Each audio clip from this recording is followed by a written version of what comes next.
It started with a sound. Shh. If you've never used a Japanese pull saw, you're missing out. It's not like those brutish American saws, all push and grunt and testosterone. A pull saw cuts on the pull stroke. It's elegant. It's precise. The sound it makes cutting through a plank of black cherry is less like construction and more like a librarian turning the page of a very old, very important book. I was in my garage workshop, which is just a fancy name for a two-car garage that hasn't seen a car since 2018. The air smelled like toast and sweet fruit, the signature scent of cherry wood. I was in the zone. Left brain and right brain, finally holding hands. I was cutting my final dovetail joint for a jewelry box, a birthday gift for my wife, Sarah. Shh. I was 15 minutes into my work. The sun was streaming through the dusty window. It was 3:00 p.m. on a perfect Saturday afternoon. Bam! Bam! Bam! Bam! Bam! The noise was so violent, my entire rack of chisels rattled against the pegboard. It sounded like a SWAT team executing a no-knock warrant. My hand slipped, the pull saw skittered, and I gouged a nice, fat scar right across the pinboard. Damn it, I hissed. Bam! Bam! Bam! Mark, I know you're in there! Open this door! The noise is unacceptable! I sighed. The zen was gone. I carefully placed my $200 saw on its magnetic holder, wiped my hands on my apron, and walked to the side door. I already knew who it was. The Screech Owl of Maple Drive. I pulled open the door. There she was, in all her glory. Karen. She was in her mid-50s, but dressed like a 20-year-old on their way to a SoulCycle class they had no intention of actually participating in. Brand new Lululemon jacket, matching leggings, shoes so white they hurt my eyes, and I swear to God, a mirrored visor. We were standing in the shade of my garage. Karen, I said, trying to keep my voice as flat and boring as a sheet of MDF. It's 3 p.m. on a Saturday. What's the problem? The problem? She scoffed, pushing her visor up. Her face was pinched, like she'd just bitten into a lemon that had personally insulted her. The problem, Mark, is this racket. It's been going on for hours. I glanced at my watch. I started 17 minutes ago. Don't lie to me, she snapped. I have a decibel meter app on my phone, and it was in the red. The red. My cousin is a lawyer, and he says any noise over 40 decibels is a finable offense. Karen, 40 decibels is a library, I said. Your air conditioner turning on is louder than that. This is not a library. This is a residential community. And this scraping, this sawing, it's giving my dog anxiety. Ah, yes. The dog. Chairman Meow, I'd mentally nicknamed him, a yapping, trembling, bug-eyed creature that was 90% neurosis and 10% fur. His name is Mr. Bojangles, she shrieked, as if I'd just slandered a war hero. And he is a very sensitive rescue. He hasn't been able to watch his iPad all afternoon. I had to physically stop my brain from processing that last sentence. His iPad. Look, I said, trying to be the reasonable one. I pointed to the workbench. Karen, this is the tool I was using. I held up the delicate, 2-foot-long handsaw. My electric toothbrush makes more noise than this. I'm building a gift for my wife. She wasn't looking at the saw. She was looking at the ground. Her eyes narrowed. And this! The dust! She pointed a perfectly manicured finger at a small, tasteful pile of cherry-red sawdust I had yet to sweep up. The dust is getting into the air. It's drifting onto my azaleas. I'm allergic. I am highly sensitive to wood. You're allergic to wood? Karen, your entire house is made of wood. Don't be a smartass, Mark. She shoved a piece of paper into my chest. It was a printout of the HOA bylaws, crumpled and damp from her sweaty palm. Section 7, Nuisance Activities, was highlighted in a shade of fluorescent pink, so bright it probably violated its own light pollution rules. Any activity, she read, her voice shaking with self-righteous fury, that unreasonably infringes upon a neighbor's right to quiet enjoyment is a violation. And you think a handsaw at 3 p.m. is unreasonable? It is to Mr. Bojangles. This is your first and only warning. I am this close, she held her thumb and forefinger a millimeter apart, to calling the police. And then I am calling Gary, the HOA president. In that order. I looked at her. I looked at the gouge in my dovetail joint. I looked at the plans for the jewelry box, now seeming like a distant dream. I could fight her. I could argue. I could call Gary myself and explain that Karen was once again being Karen. But I knew how it would go. It would be a month of emails, of he said, she said, of passive-aggressive notes left on my car.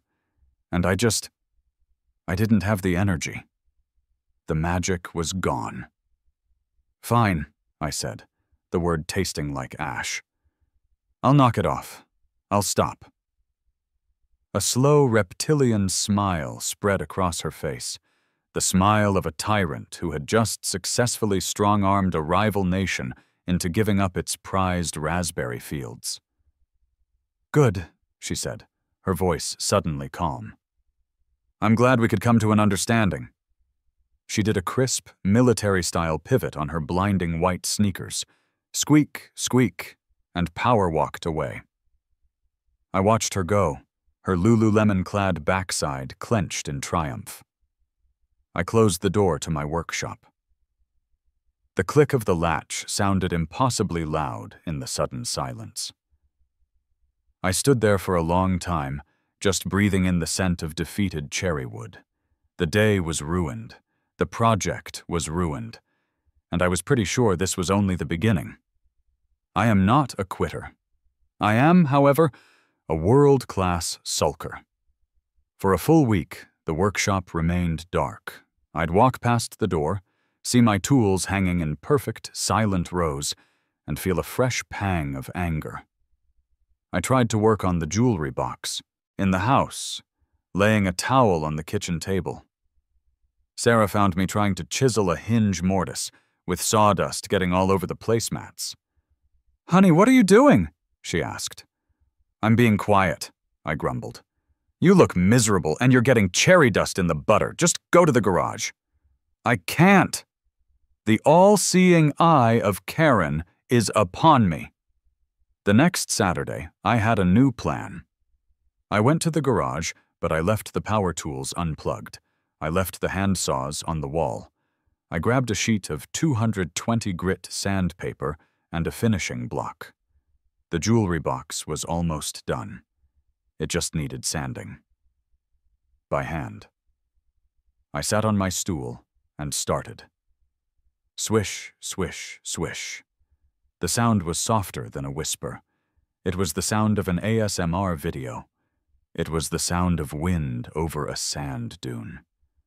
It was, without a doubt, the quietest thing happening on Maple Drive, including Mr. Bojangles' iPad affirmations. Swish, swish, swish. I worked for about 10 minutes, lost in the meditative rhythm. I was just starting to feel that zen return. My phone, sitting on the workbench, buzzed. I picked it up. A new text message. From an unknown number. "This is Karen Henderson." I can hear that. It's a high-frequency hiss. It's setting my teeth on edge, and Mr. Bojangles is hyperventilating. I am filing a formal complaint. I stared at the screen. A hiss? She was complaining about a hiss? How did she even get my number? I typed back. "Karen, I am literally rubbing a piece of paper on a piece of wood. You cannot possibly hear this." My phone buzzed instantly. "I have very sensitive, high-frequency hearing. You are violating my right to quiet enjoyment. Cease and desist." I threw the sandpaper on the bench. That was it. I was done. Defeated. I was an exile in my own home. I couldn't saw. I couldn't sand. I probably couldn't even think too loudly about woodworking without her decibel app exploding. I went inside, cracked a beer at 11 a.m., and collapsed onto the couch. Sarah was out running errands. It was just me and my rage. I flipped on the TV, desperate for a distraction. I landed on YouTube. The algorithm, sensing my despair, served me up a video. Build a pro-level home recording studio for cheap. I watched, numb, as a guy with a man bun and a tool belt waxed poetic about acoustic treatment. "And the most important part," Manbun said, "is your absorption panels. You can't have good sound without 'em. They just eat the sound waves. Stop 'em cold." I watched him build one. It was simple. A basic frame made of 1x3s. A rectangle of insulation. A piece of fabric stretched over the top and stapled. "And the great thing is," he continued, holding up his creation, "building these panels is super easy and super quiet. You're just cutting the insulation with a bread knife, building a simple frame with a few screws, and stretching fabric. No power tools needed." I sat up. My beer was halfway to my mouth. Super quiet. No power tools. Just cutting and stapling. I looked at the TV. I looked out the window at Karen's house. A slow-burning, beautiful, and utterly silent idea began to form in my mind. I rewound the video. "You're just cutting the insulation with a bread knife." "What insulation?" He held it up and, "You're gonna want to use rock wool or mineral wool. Stuff is amazing. Total sound killer." A new identity began to form in my head. I wasn't a woodworker anymore. That guy was dead, murdered by Karen and her high-frequency hearing.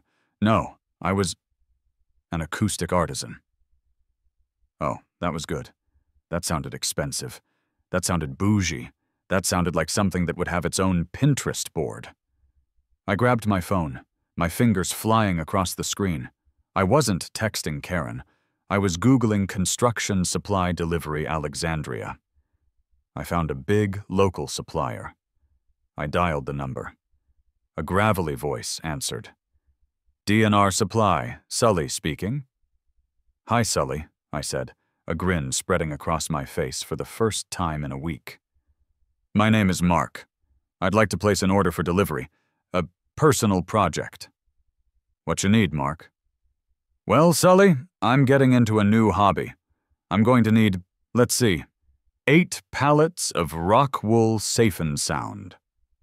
There was a long pause on the other end of the line. 8 pallets, Sully finally asked. "Sir, that's enough to soundproof a concert hall. You building a multiplex over there?" "Just a very, very quiet personal project," I said. "I also need about, 500 yards of burlap in a nice, neutral beige. And, 3,000 feet of 1-tree pine." Another, longer pause. I could hear him tapping on a keyboard. You're not messing with me, are you, Mark? This is like a $10,000 order." "I am completely serious, Sully. My hobby is very important to me. I'll pay for it right now." I heard more tapping. "All right, then. Your money's good. And where's this, hobby going?" "My driveway. 123 Maple Drive. Oh, and Sully, one last question. When you guys deliver, you have one of those little piggyback forklifts that rides on the back of the flatbed, right? The kind that unloads the pallets?" "Yeah, we call them Moffats. Why?" "And do they beep when they're backing up?" Sully chuckled. Beep? Pal, the safety beeper on that thing is loud enough to wake the dead. Annoys everybody. We get complaints all the time. I leaned back into the couch, my grin so wide it hurt. Perfect, I said. Absolutely perfect. See you Tuesday. Tuesday morning dawned bright and clear, a caricature of suburban tranquility. Birds were chirping. A sprinkler ticked, ticked, ticked across the street. I was sitting in my lawn chair at the end of my driveway, nursing a thermos of black coffee, waiting. I hadn't felt this excited since Christmas, 1998. At 8:02 a.m., I heard it. It wasn't just a truck. It was a rumble. A low-frequency groan that you felt in your chest before you heard with your ears. A massive 18-wheeler flatbed truck, air brakes hissing, turned onto Maple Drive. The driver, bless his heart, was clearly not skilled in navigating tight suburban cul-de-sacs. He had to make a three-point turn, his engine roaring, just to line up with my house. The truck groaned to a halt, perfectly, beautifully, blocking the entire end of Karen's driveway. I saw her curtain twitch. The truck driver, a mountain of a man with a chest-length beard and a born-to-grill apron over his bright orange work shirt, hopped down from the cab. He saw me in my lawn chair. "Mark?" he yelled. "Sully?" I yelled back. "You're the Rockwell guy," he boomed. "You weren't kidding. Where you want this small city of insulation?" "Right here, Sully," I said, gesturing to my pristine, empty driveway. "Fill her up." Sully grinned, walked to the back of the flatbed, and unhooked the Moffett forklift. The moment its wheels touched the asphalt, it started. Beep, beep, beep, beep. It was glorious. It was the song of my people. It was a piercing, repetitive, industrial-grade warning, and it was slicing through the morning calm like a chainsaw. The front door of Karen's house flew open so hard it bounced off the vinyl siding. There she was. This time, no Lululemon. She was in a fluffy pink bathrobe and what looked like a shower cap. Mr. Bojangles was at her heels, yapping in a hysterical frenzy that perfectly matched the rhythm of the forklift. "What is this?" she shrieked, power-walking onto her lawn. "It's 8 o'clock in the morning. I'm trying to meditate." Sully, already lifting the first pallet, a 10-foot-tall monolith of compressed mineral wool wrapped in plastic, paused the forklift. The beeping stopped. I took a sip of my coffee.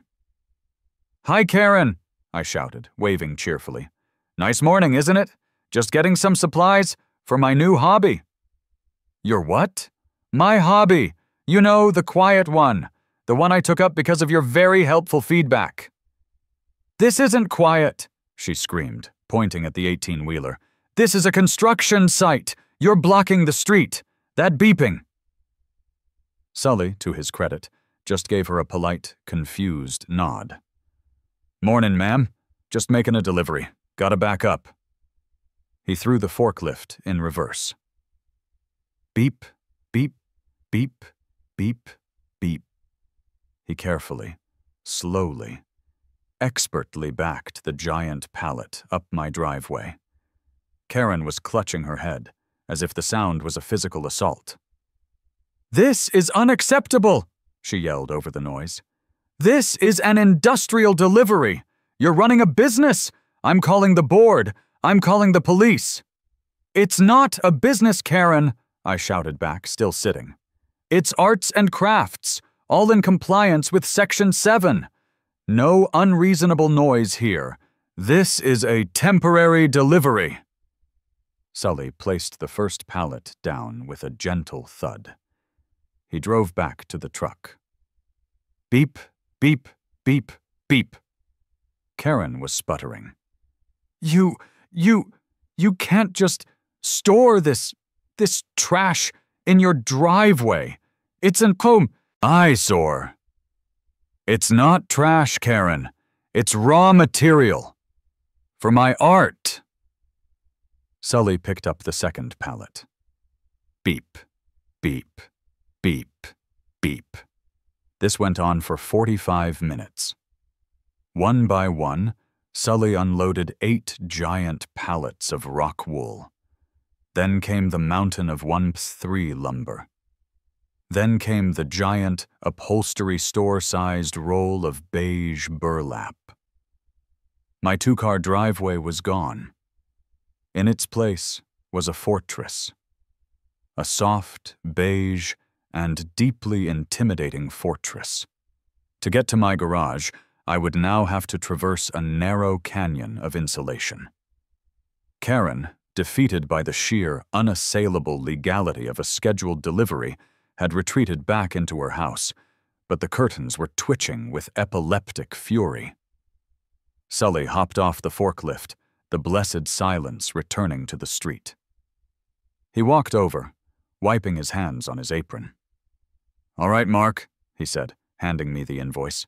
That's a whole lot of whatever this is. You sure you know what you're doing, man?" "Absolutely," I said, signing the paper. "I'm pursuing my passion, Sully. My quiet passion." "Well, your passion's gonna be a pain to move," he laughed. "Anything else I can get you?" I looked at my beige fortress. I looked at Karen's window. "Actually, yeah," I said. "You guys available for a second delivery? I'm thinking I might need more fabric. This beige is a little subtle. You got anything in, say, a nice, loud 1970s avocado green? Or maybe a burnt orange?" Sully just stared at me for a beat, then let out a booming laugh. "You're a weird dude, Mark. I like it. I'll check the warehouse. Call me when you're ready." He climbed back into his cab, gave a mighty pull on his air horn, honk honk, which sent Mr. Bojangles into a fresh spiral of panic, and rumbled off down the street. The silence that descended was profound. It was just me and my 10,000 pounds of supplies. I went into the garage. I didn't grab my power tools. I grabbed a folding card table, my staple gun, a tape measure, and the cheapest bread knife I owned. I didn't set up inside the garage. Oh no. I set up my workstation right in the middle of the driveway, between pallet number 1 and pallet number 2, in the glorious, accusing sunshine, for all the world, and Karen to see.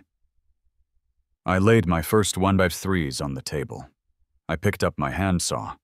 Not the $200 Japanese pull saw, a $10 rusty saw from Home Depot. Scree, scrape, scree, scrape. It was a horrible, grating sound. I winced. Almost immediately, Karen's window slid open. "I can hear that, Mark!" I stopped. I held up the rusty saw. "Sorry!" I yelled. I put the saw down. Then I picked up my bread knife. I grabbed a slab of rock wool. Shunk! The knife slid through the compressed mineral wool like it was a loaf of angel food cake. It was the most satisfying, most silent cut I had ever made. I built the first frame, using a hammer and small finishing nails. Tap, tap, tap. I cut the insulation. Shunk! I stretched the beige burlap over the top. Thwack, thwack, thwack, thwack, thwack. It was the quietest, most mind-numbing, most beautifully HOA-compliant work imaginable, and I loved every single second of it. I looked at my first, finished panel. It was 2 feet by 4 feet. It was beige. It was boring. It was perfect. I leaned it against my garage door. One down, only about 399 to go. My new life as an acoustic artisan was zen. I developed a rhythm. My days became a quiet symphony of shunk as the bread knife slid through the rock wool, the tap-tap-tap of the hammer on the finishing nails, and the pneumatic thwack-thwack of the staple gun. I worked out in the driveway, under the sun, a one-man beige factory. The work was boring, repetitive, and deeply, deeply satisfying. By the end of the first weekend, I had 50 panels. They were stacked in a neat, imposing line against my garage door. My neighbors would walk their dogs past, slow down, look at the wall of beige rectangles, look at me, and just nod. They didn't get it, but they were too afraid to ask. All except Karen. She was watching. Always watching. She had, I think, entered a new stage of grief.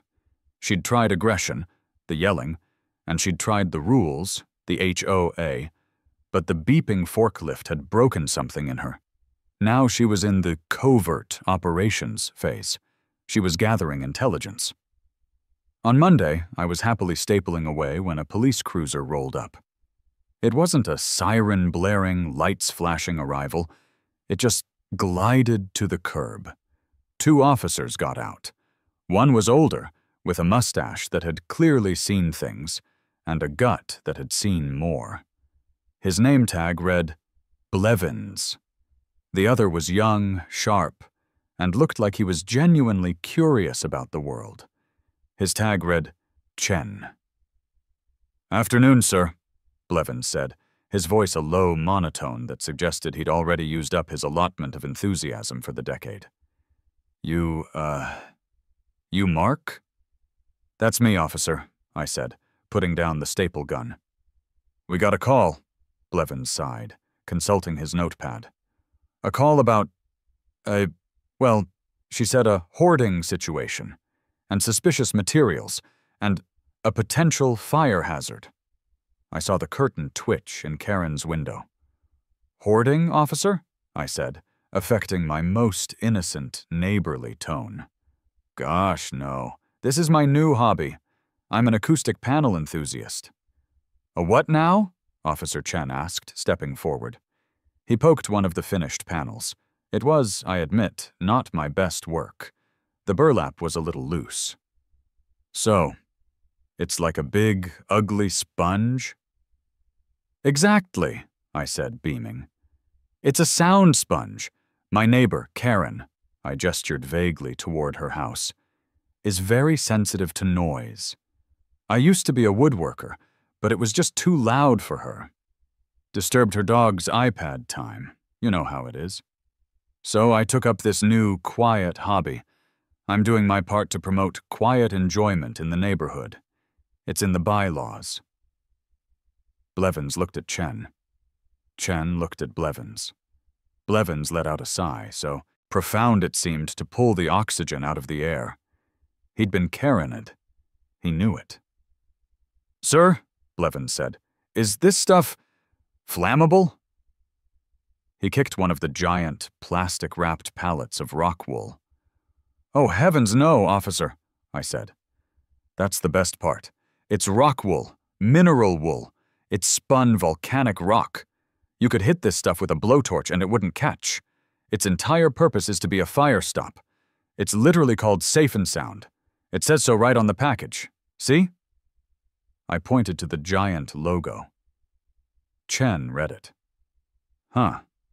Safe and Sound. He's right, Blevins." Blevins just nodded, defeated by branding. "All right, well, just try to keep the beige rectangles off the public sidewalk." "Will do, officer. Happy to be a quiet member of the community." They got back in their car. As they drove away, I saw Blevins mutter something to Chen, and Chen burst out laughing. By week 2, I had 200 panels.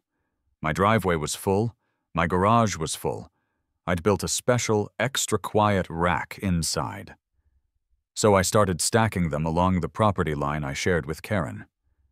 It was no longer a neat line. It was a wall. A 6-foot-tall, 40-foot-long, beige burlap-covered wall. It was the Great Wall of China, if the Great Wall had been built by a deeply uninspired IKEA designer.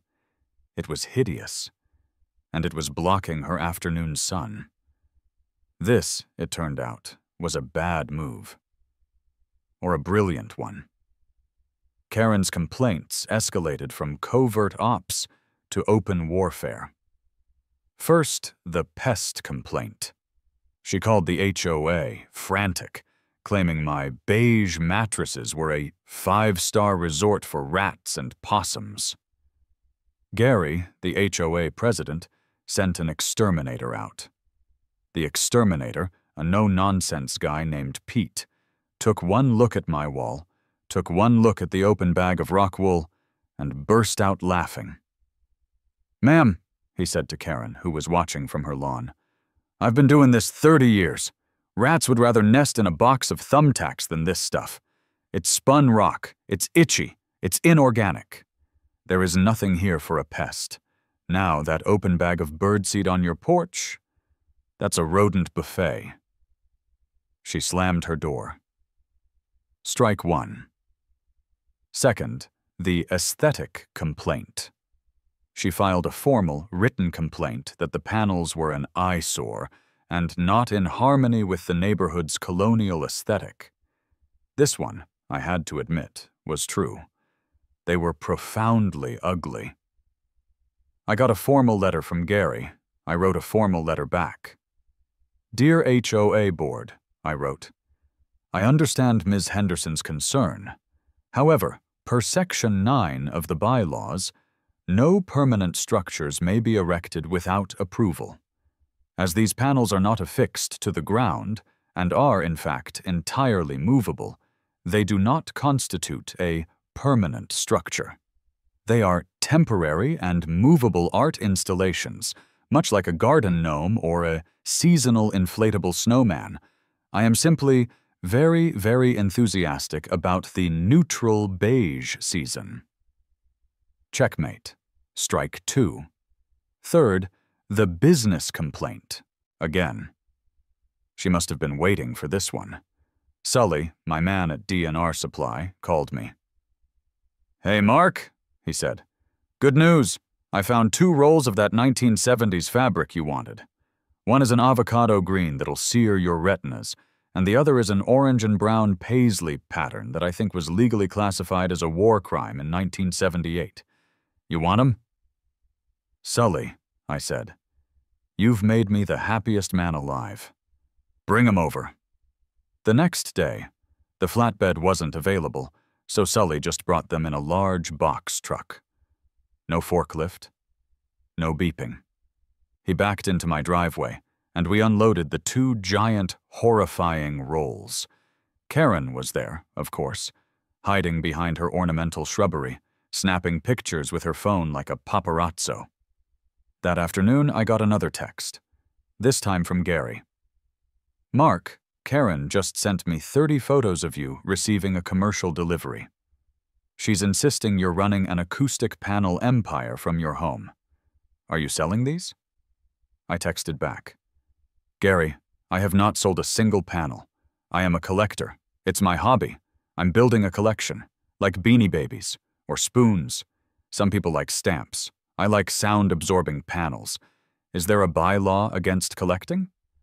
A few minutes later, Gary replied, "No. No, there is not. Please, try to keep the collection tidy." I was untouchable. And now I had new colors. I started a new line of panels. The avocado green was even uglier than the beige. The orange paisley was a masterpiece of bad taste. I started arranging them on the Great Wall. Beige, beige, green, paisley, green, beige. It was a monument to passive aggression. A week later, I saw the cruiser again. Blevins and Chen. This time, they didn't even get out of the car. They just idled in front of my house, where I was stapling an orange paisley monster. Blevins's voice crackled over the car's loudspeaker. "Mark!" I looked up, waving. "Mark, your neighbor says you're running an acoustic panel empire now. You got a business license for that?" I cupped my hands around my mouth. "It's a hobby, officer. I'm not selling them. I'm collecting them. It's an art installation." I heard Chen's voice, distorted and faint, over the radio. "He's got you there, Blevins. Collecting is legal." Blevins just put the car in drive and rolled away, shaking his head. He didn't even wait for my response. I had achieved a new level of suburban notoriety. I was the guy the cops were tired of dealing with. I finished the Paisley panel. I had 340 of them now. My wall was massive. My driveway was unusable. My garage was packed. I stood back, admiring my work. The sun glinted off the orange fabric. It was, without a doubt, the ugliest thing I had ever created. And then I got the letter. It came via certified mail, requiring a signature.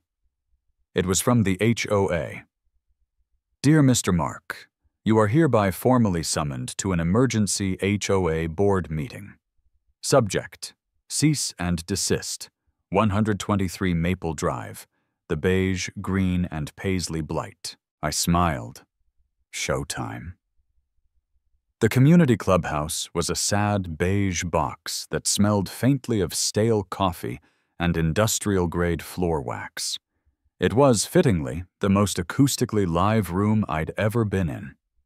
The vinyl-tiled floor and bare drywall walls made every cough, every chair scrape, every whisper sound like a gunshot in a canyon. It was an echo chamber of misery.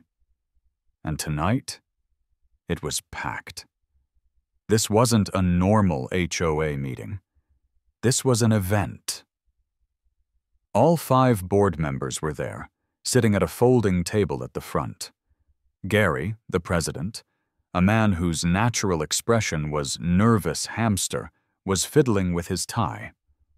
And in the front row, like a prosecutor at a mob trial, sat Karen. She wasn't in her Lululemon.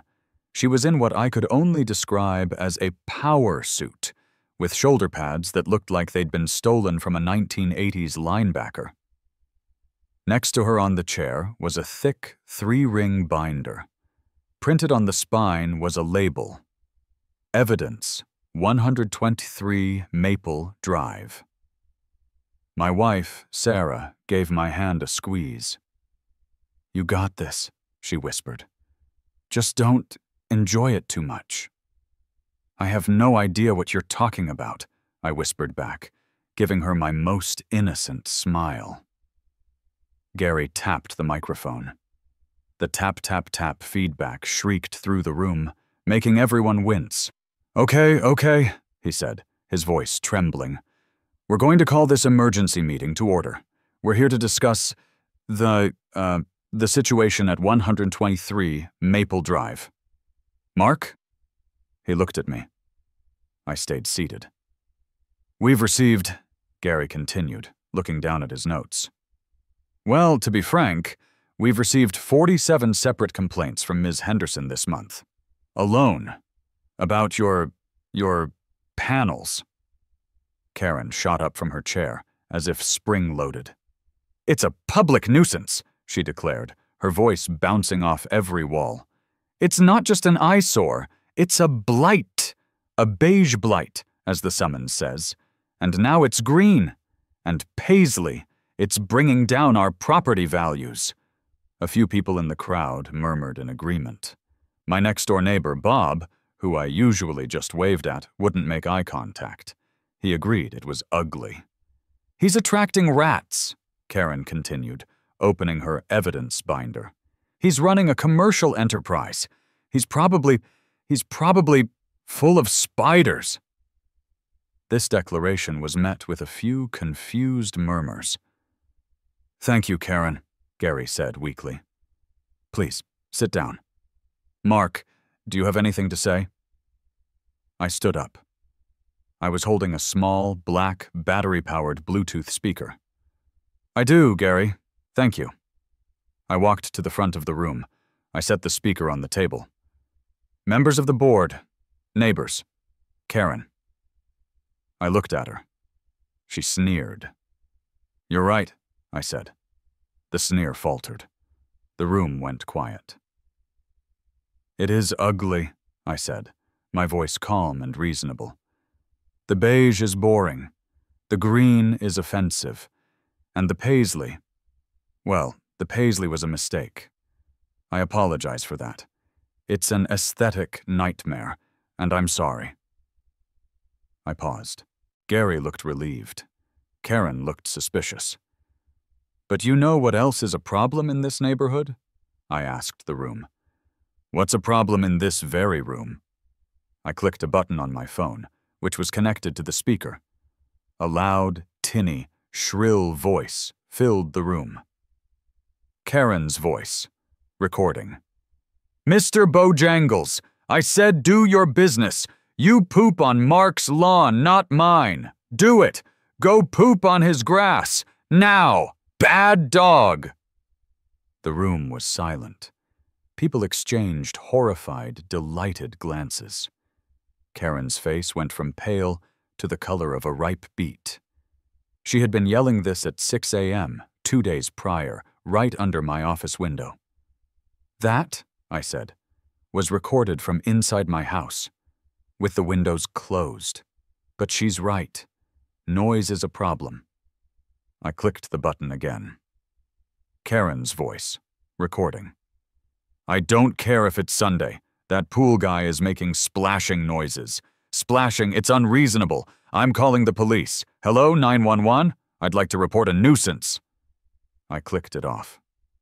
"My original hobby, as many of you know, was woodworking," I said. "It was loud.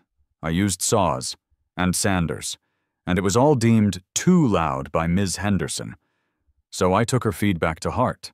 I took her complaints about quiet enjoyment very, very seriously. I started a new, quiet hobby. I started making sound-absorbing panels." I gestured to the room. "But I'll admit it. I got carried away. I'm a collector, you see. I have an obsessive personality. I couldn't stop. And now I have a problem.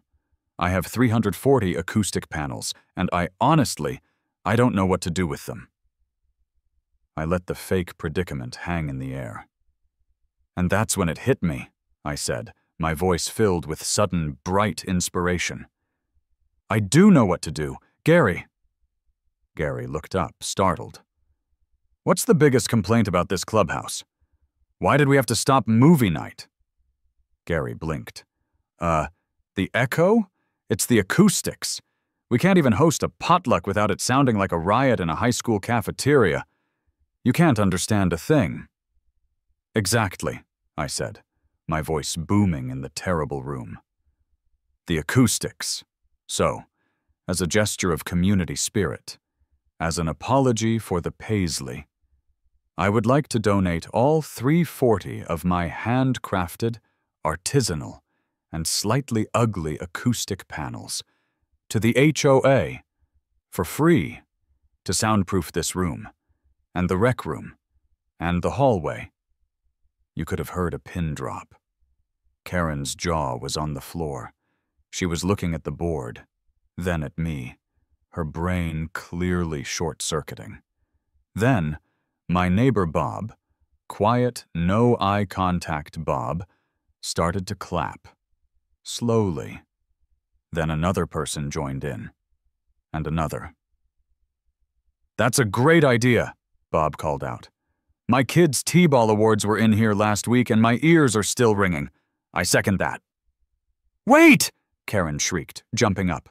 "No, you can't. That's not what they're for. He built them to annoy me. It's a trick. He's winning." But no one was listening to her.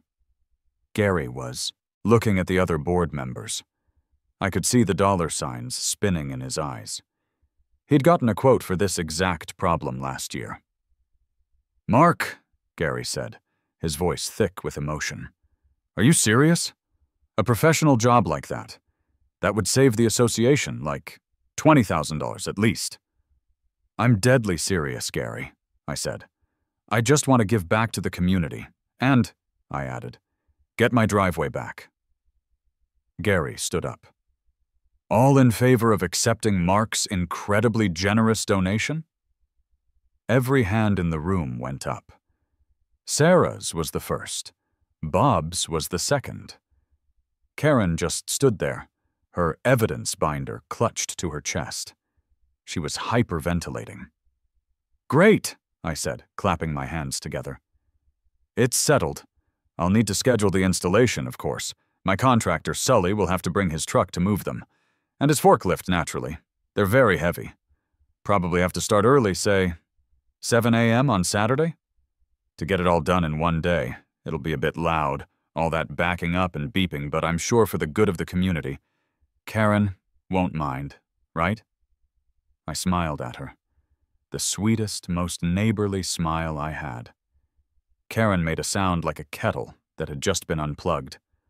A low, dying wheeze.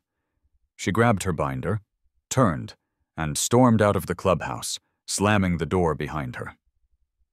The slam echoed in the room for a full 5 seconds.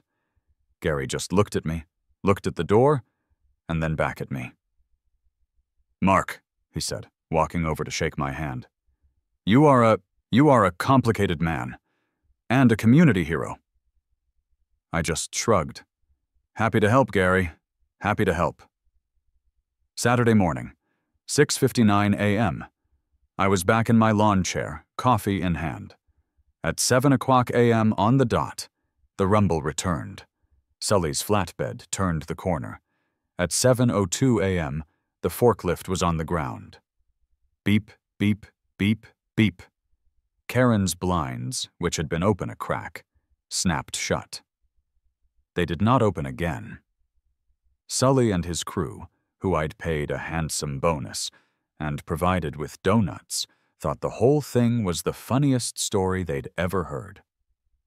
They spent the day shuttling hundreds of beige, green, and paisley rectangles from my property to the clubhouse. They were loud. They were cheerful. They were efficient. By 4 p.m., my driveway was clear. My garage was empty. My great wall of beige was gone. I went to the clubhouse to inspect their work. The effect was astounding. They had covered every available wall. The hideous patchwork of colors was a crime against interior design. But the sound... I walked in.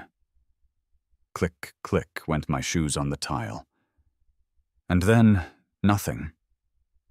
The sound just died. It was like walking into a vacuum-sealed bag. It was comically, unnervingly quiet. You could hear yourself blink. I clapped my hands. It just made a dull, sad thwump. It was perfect. The HOA loved it. Senior Bingo Night was now Senior Silent Bingo Night, as you could hear the numbers being called from the back of the room without a microphone. The toddler tumble class was no longer a vortex of screaming, just a room full of, well, still screaming toddlers, but the sound didn't travel. And me? I went back to my garage. I took the jewelry box, the one with the gouge, and I put it on my bench. I couldn't fix the gouge, but I could finish it. I sanded it. I oiled it. It was beautiful. Then I started a new project. A big, beautiful 10-foot-long workbench made of solid maple. It required power tools. The next Saturday at 2:00 p.m., I wheeled out my new toy. A 12-inch dual-bevel sliding compound miter saw. A 15-amp beast. I put on my safety glasses. I lined up my first cut. Vreen! The saw roared to life, a beautiful high-decibel scream. It cut through the 4x4 maple post like butter. The sawdust flew. It was the loudest, most obnoxious, most glorious sound I had ever heard. Bzz, bzz. My phone vibrated in my pocket. I finished the cut, the saw winding down. I pulled out the phone. A new text. From Karen.